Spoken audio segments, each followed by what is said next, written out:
Hello viewers, welcome to my channel. আশা করি সবাই ভালো আছেন। তো আজকে আপনাদের সামনে যে নতুন একটা ভিডিও নিয়ে এসেছি, এটা ছোট একটা শব্দ যেটা দ্বারা আপনি শত্রুকে চাইলে দফা রফা করে দিতে পারবেন, এবং এটা একটা কুফরি শব্দ।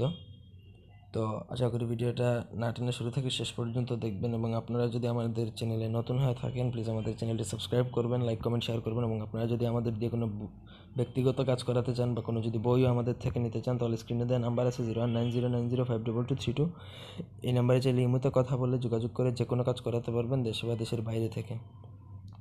তো আমি প্রথমেই লাইন দুটা, যেই ছোটো দুটো শব্দ সেটা লিখে দিয়েছি, ইয়াবুদুহু, আর কিছু না। তো এটা শুরু করতে হবে আপনি যে কোনো শনি বা মঙ্গলবার দিনে, টানা আপনার 21 দিন শুরু করতে হবে, 21 দিন ধরে করতে হবে। অত্যন্ত সহজ প্রক্রিয়া, কিন্তু খুবই ডেয়ারিংভাবে কাজ করে। প্রথমত বলে দিচ্ছি, শত্রুর উপরে এই ধরনের প্রয়োগ করা নিষিদ্ধ। এরপরে দিলাম, কিন্তু সবাইকে একটা কথা, যে এটা কোনো খারাপ উদ্দেশ্য নিয়ে কেউ ব্যবহার করবেন না, করলে কারণ শত্রুর দফা রফা হয়ে যাবে, শত্রুর খুব মারাত্মকভাবে তার উপর এটা কাজ করবে। তো অনুমতি নেওয়ার প্রয়োজন নেই। অনুমতির জন্য বা এজাজতের জন্য আপনারা আমাদের ভিডিওটা শেয়ার করলেই হবে। ভিডিওটা একটু শেয়ার করবেন, তারপরে এমনি সবাইকে অনুমতি দেওয়া হলো, ঠিক আছে? তো আপনি প্রথমত একটু সাদা কাগজ না হয় ভোজপত্র হলে বেটার হয়। ওইখানে যদি জাফরান কালি দিয়ে ইয়াবুদুহু শব্দটা লিখতে পারেন, লিখবেন।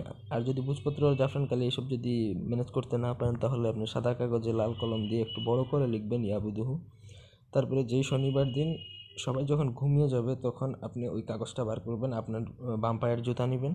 তারপরে ওই যেখানে ইয়াবুদুহু লিখবেন, ওই ওই ইয়াবুদুহুর নিচে শত্রুর নাম, শত্রুর ছেলে হলে বাবার নাম, মেয়ে হলে মায়ের নাম, আর তার অ্যাড্রেসটা লিখবেন। লিখার পরে ওইখানে আপনি ইয়াবুদুহু পড়তে পড়তে পুরো 21টা জুতার বাড়ি মারবেন। তারপরে আপনি ওই যেই ইয়াবুদুহু যেই নকশাটা লিখলেন বা আপনি যেই নামটা লিখলেন, ওইটা আপনি আপনার বিছানার পায়ার নিচে, ওই যেই নিচে পায়া থাকে ওই পায়ার নিচে রেখে দিবেন।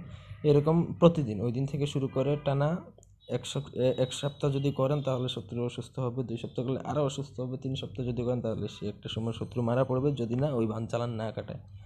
তো আশা করি আর কারো কোনো বুঝতে অসুবিধা নেই। তাও যদি কারো কোনো বুঝতে অসুবিধা থাকে, ভিডিওতে কমেন্ট করবেন, চেষ্টা করবো রিপ্লাই দেওয়ার।